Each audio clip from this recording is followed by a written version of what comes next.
بسم الله الرحمن الرحيم. ولتكن منكم أمة يدعون إلى الخير ويأمرون بالمعروف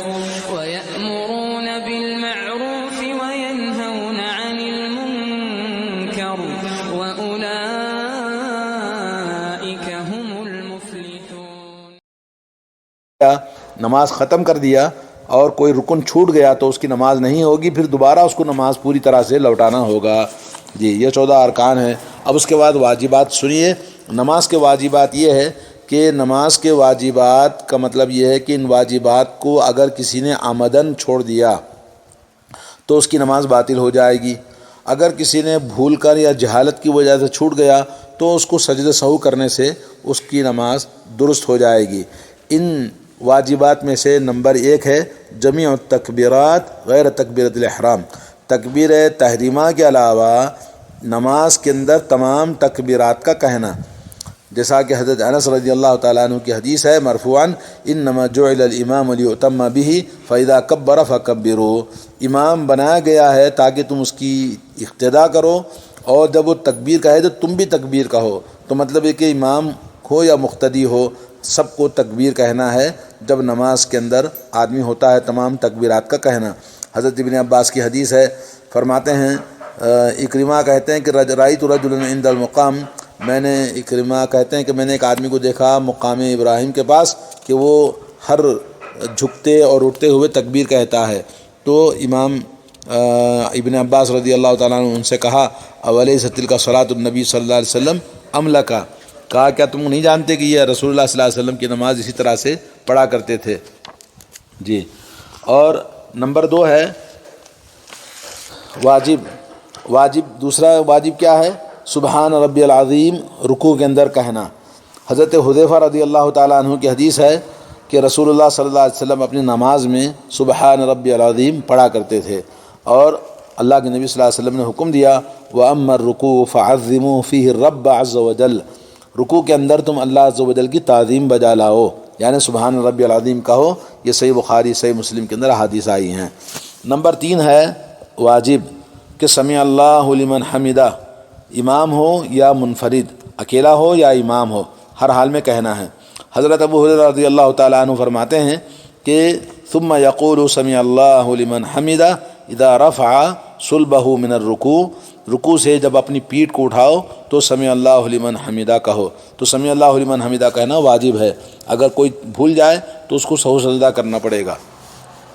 اور نمبر 4 ہے ربنا ولک الحمد. امام اور منفرد اور مقتدی تینوں کو، امام اور منفرد کو نبی کریم صلی اللہ علیہ وسلم سے حضرت ابو ہریرہ کی حدیث ہے کہ آپ نے فرمایا ثم یقول وهو قائم، رکوع سے اٹھنے کے بعد سیدھے کھڑے ہو کر ربنا ولک الحمد کہے، یعنی سمع اللہ لمن حمدہ کہنے کے بعد جب کھڑے ہو جاتے ہیں تو ربنا ولک الحمد کہنا چاہیے. یہ صحیح بخاری صحیح مسلم کی حدیث ہے. اور مقتدی حضرت انس رضی اللہ تعالیٰ عنہ کی حدیث ہے وَإِذَا قَالَ سَمِعَ اللَّهُ لِمَنْ حَمِدَهُ، جب امام کہے سمع اللہ لمن حمدہ فقولوا ربنا ولک الحمد، تو تم لوگ پیچھے مقتدی ربنا ولک الحمد کہے گا. نمبر 5 سبحان ربی العلیٰ سجدوں میں کہنا ہے. حضرت حذیفہ رضی اللہ تعالیٰ عنہ کی حدیث ہے، فرماتے ہیں فقال سبحان ربی العلیٰ، کہ پھر سجدہ کرو، سجدے میں سبحان ربی العلیٰ کہو. اور نمبر 6 ہے کہ اللہم اغفر لی یا رب اغفر لی 2 سجدوں کے بیچ میں پڑھنا. حضرت حذیفہ رضی اللہ تعالیٰ عنہ کی حدیث ہے کہ جس میں آپ نے فرمایا کہ رب اغفر لی کہو. تو اس طرح سے 2 سجدوں کے بیچ میں دعا پڑھنا بھی یہ نماز کے اندر واجب ہے. بیٹھنا بھی واجب ہے، اور بیٹھنا تو رکن ہے. 2 سجدوں کے بیچ میں اطمینان سے بیٹھنا رکن ہے، اور دونوں سجدوں کے بیچ میں بیٹھنے کے بعد کیا پڑھنا ہے؟ یہ دعا پڑھنی ہے جو واجب ہے.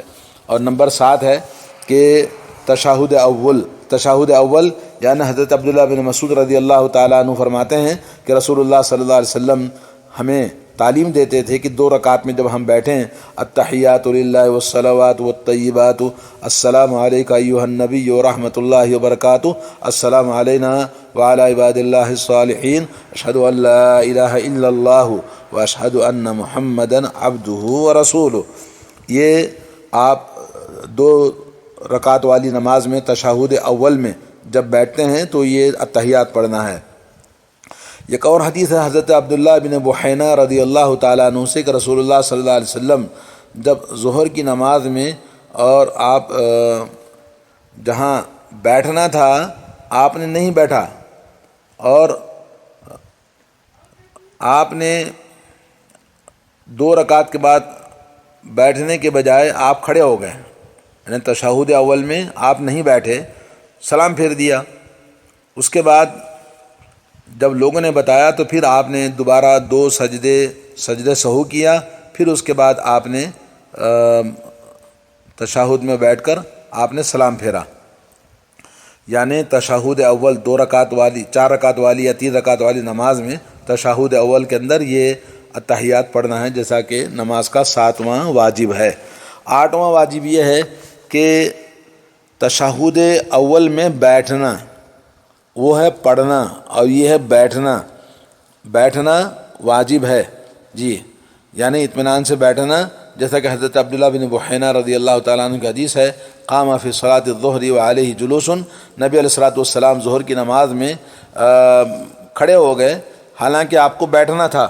جب آپ نے نماز مکمل کر لیا تو آپ نے 2 سجدے کیے، پھر اس کے بعد تکبیر کہا ہر سجدے کے وقت میں، اور پھر اس کے بعد آپ نے 2 سجدے سہو کرنے کے بعد سلام پھیرنے سے پہلے پھر آپ نے سلام پھیرا جو بھول گئے تھے، یعنی بیٹھنا واجب تھا، نہیں بیٹھا، کوئی آدمی نہیں بیٹھا، سیدھا کھڑا ہو گیا 2 رکعت کے بعد میں، تو 2 سجدے سہو سلام پھیرنے سے پہلے کرے اور اس کے بعد اس کا واجب پورا ہو جائے گا۔ اور یہ حدیث جیسا کہ صحیح بخاری صحیح مسلم کے اندر آئی ہے۔ نماز کی سنتیں بہت ساری ہیں، اگر ان نماز کی سنتوں کو اگر کوئی آدمی کرتا ہے، نبی کی سنتوں سے محبت کرنے کے لیے اپنے ایمان سے، اپنی محبت سے نبی کی سنتوں کی اقتداء کرنا، اتباع کرنا، تو یہ بہت بڑا اجر و ثواب ہے، اور آدمی کی نبی سے محبت کی دلیل اور سنت سے محبت کی دلیل ہے۔ اگر کوئی آدمی سنتوں کو اگر جان بوجھ کر نہیں بلکہ جہالت کی وجہ سے یا کسی وجہ سے کوئی سنت اس کی چھوٹ جاتی ہے تو اس کی نماز ہو جاتی ہے جی۔ ان سنتوں میں سے ایک یہ ہے کہ تکبیر تحریمہ کے بعد تمام تکبیرات میں اور ہر تکبیر میں نماز میں ہاتھوں کو اٹھانا، کہاں تک اٹھانا ہے؟ کندھوں کے برابر یا کان کی لولکی تک، کانوں کے برابر یا کندھوں کے برابر یا کانوں کی لو تک آپ دونوں ہاتھوں کو اٹھائیں گے، جیسا کہ حضرت عبداللہ بن عمر رضی اللہ تعالیٰ عنہ کی حدیث، حضرت مالک بن حویرث رضی اللہ تعالیٰ عنہ کی حدیث ہے، اور یہ حدیث سنن ترمذی، بخاری، مسلم تمام حدیث کے اندر موجود ہے۔ نمبر 2 ہے سنت کہ ہاتھ کو، داہنے ہاتھ کو بائیں ہاتھ پر سینے پر رکھنا، حضرت وائل بن حجر رضی اللہ تعالیٰ عنہ کی حدیث ہے، اور حضرت سہل بن سعد رضی اللہ تعالیٰ عنہ کی حدیث ہے کہ ہاتھ سینے پر رکھیں یا کہ سینے سے نیچے بھی رکھیں تو کوئی حرج نہیں ہے جی۔ نمبر 3 ہے کہ سجدے کی جگہ دیکھنا نماز میں۔ 10 صحابہ کرام سے یہ حدیث آئی ہے کہ نبی کریم صلی اللہ علیہ وسلم کی نماز کی جو صفت بیان کی گئی ہے کہ نبی علیہ الصلوۃ والسلام حالت نماز میں سجدے کی جگہ پہ آپ کی نگاہ ہوتی تھی۔ اور نمبر 4 ہے دعائے استفتاح یعنی ثنا پڑھنا، حضرت ابو ہریرہ کی حدیث ہے، اور جس میں آپ نے جیسا کہ آپ کو پتہ ہے 2 قسم کی دعائیں ہیں، اور بھی دعائیں ہیں، لیکن عام جو مشہور دعا ہے سبحانک اللہم ربنا سبحانک اللہم وبحمدک وتبارک اسمک وتعالی جدک ولا الہ غیرک یا ایک اللہم باعد بینی بین خطایا کما بعدت بین المشرق والمغرب اللہم نقنی من خطایا کما ینقی الثوب الابیض من الدنس اللہم اغسلنی خطایا بالماء والثلج والبرد۔ یہ سنت ہے، اگر کوئی آدمی چھوٹ گیا تو اس کی نماز ہو جائے گی۔ اور اسی طرح سے نماز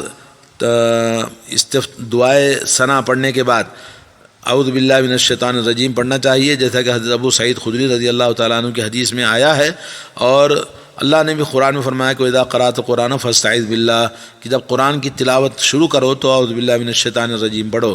اور اس کے بعد نمبر 6 بسم اللہ پڑھنا۔ حضرت انس رضی اللہ تعالیٰ عنہ کی حدیث میں ہے کہ نماز میں آپ سورہ فاتحہ سے پہلے بسم اللہ پڑھتے تھے، لیکن بسم اللہ کو آہستہ پڑھنا چاہیے جی، جہری نماز میں بھی جی۔ اور اس کے بعد سورہ فاتحہ کے بعد آمین کہنا جی، غیر المغضوب علیہم ولا الضالین جب ختم ہوتا ہے تو اس کے بعد آمین کہنا ہے۔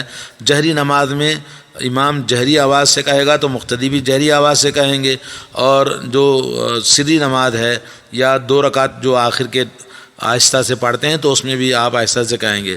اور آمین کہنے کی جو بات ہے یہ صرف نماز کے اندر ہے جی، نماز کے بعد اگر کوئی آدمی جیسے کبھی بھی نماز کے علاوہ ہم سورہ فاتحہ پڑھتے ہیں تو اس وقت میں آمین کہنا ضروری نہیں ہے جی۔ نمبر 8 ہے کہ سورہ فاتحہ پہلی 2 رکعتوں میں پڑھنے کے بعد جو میسر ہو اس کے علاوہ قرآن کریم کی تلاوت کرنا۔ فَقْرَؤُوا مَا تَيَسَّرَ مِنَ الْقُرْآنِ، اللہ نے قرآن کو فرمایا کہ سورہ فاتحہ جیسا نبی کی نماز کا طریقہ ہے۔ حضرت ابو قتادہ کی حدیث ہے کہ سورہ فاتحہ کے بعد میں اور جو قرآن میسر ہو اس کو پڑھنا چاہیے۔ نمبر 8۔ نمبر 9 یہ ہے کہ جہری نماز میں قرات اونچی آواز سے کرنا، جیسا کہ حضرت جبیر بن مطعم رضی اللہ تعالیٰ عنہ اور دوسری احادیث آئی ہیں جو بتاتی ہیں کہ جیسے مغرب ہے، عشاء ہے، فجر ہے، ان نمازوں میں قرات کو جہری آواز سے کہنا سنت ہے۔ اگر کوئی آدمی بھول گیا تو کوئی حرج نہیں، نماز اس کی ہو جائے گی۔ نمبر 10 کہ سری نماز میں سری طریقے سے، یعنی جس میں آواز نہیں کی جاتی تو اس میں بغیر آواز کے ہی پڑھنا چاہیے، جیسے 4 رکعت 3 رکعت والی نماز میں 2 رکعت کے بعد والی 2 رکعتیں یا 1 رکعت، یا یہ کہ جو ظہر کی یا عصر کی نماز جو کہ سری آواز سے پڑھنی ہے تو اس کو ایسے ہی پڑھنا چاہیے۔ حضرت خباب رضی اللہ تعالیٰ عنہ کی حدیث ہے انہم کانوا یعرفون قراءۃ النبی صلی اللہ علیہ وسلم فی صلاۃ الظہر والعصر باضطراب لحیتہ، کہتے ہیں کہ لوگ نبی علیہ الصلوۃ والسلام کی قرات کو ظہر میں عصر میں داڑھی کی حرکت سے معلوم کرتے تھے کہ آپ کچھ پڑھ رہے ہیں، تو اس طرح سے آہستہ سے پڑھنا چاہیے۔ نمبر 11 سکون کے ساتھ جی تھوڑا سا وقفہ سکتہ ہونا چاہیے قرات کے پڑھنے کے بعد، یعنی جیسے سورہ فاتحہ کے بعد ایک اور سورہ پڑھا تو قرات جب ختم ہوتی ہے تو رکوع میں جانے سے پہلے تھوڑا سا وقفہ، یعنی تھوڑا سا سانس لینا چاہیے، پھر اس کے بعد رکوع میں جانا چاہیے جی، یہ بھی سنت ہے۔ اور دونوں ہاتھوں کا حالت رکوع میں جب جائیں گے تو دونوں ہاتھوں کو دونوں گھٹنوں پر رکھنا اور کھلی انگلیوں کے ساتھ میں دونوں گھٹنوں کو پکڑنا، یہ بھی سنت ہے، جیسا کہ حضرت ابو حمید ساعدی رضی اللہ تعالیٰ عنہ کی حدیث ہے۔ نمبر 13 پیٹھ کو سیدھا رکھنا، جیسے رکوع میں جب جاتے ہیں تو نماز کے رکوع میں پیٹھ بالکل حالت رکوع میں سیدھی رکھنا چاہیے۔ اگر اس کے اوپر پانی کا لوٹا رکھا جائے تو پانی لڑکے نہیں ہے، ایسے سیدھا ہونا چاہیے، جیسے حضرت رفاعہ بن رافع رضی اللہ تعالیٰ عنہ کی حدیث ہے، اور دوسری احادیث بھی ہیں کہ جس میں پیٹھ کو سیدھا رکھنے کا حکم دیا گیا ہے۔ یہ کب سیدھا ہوگی پیٹھ؟